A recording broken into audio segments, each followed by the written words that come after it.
This is exactly how to predict where price is going to go next. And the way to do this is by seeing how price reacts to the fair value gaps. You want to use fair value gaps in the markets to predict where price will go next.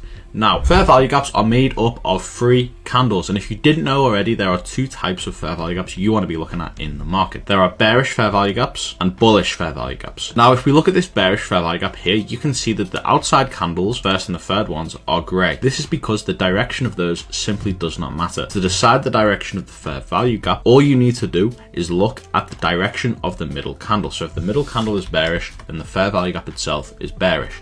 Now, to draw the fair value gap out, this is where we kind of validate it. You want to make sure that there are no wicks overlapping the middle candle. So here you can see there's a wick here and a wick here that are not overlapping. There is a gap between those, so you just draw the box from wick to wick.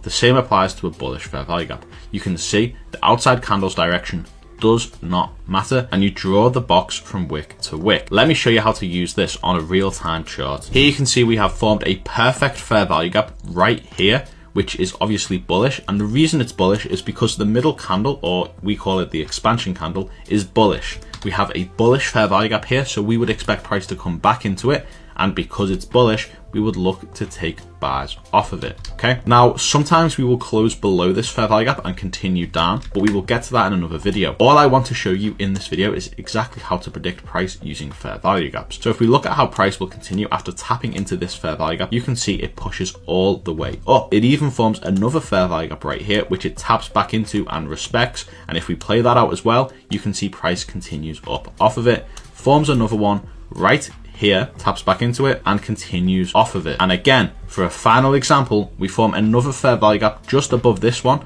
tap back into it, and continue up off of it. If you want to learn more about how to trade fair value gaps and how to identify the highest probability ones to trade, all you need to do is comment FVG, and I'll send you the full no fluff video guide right now for free.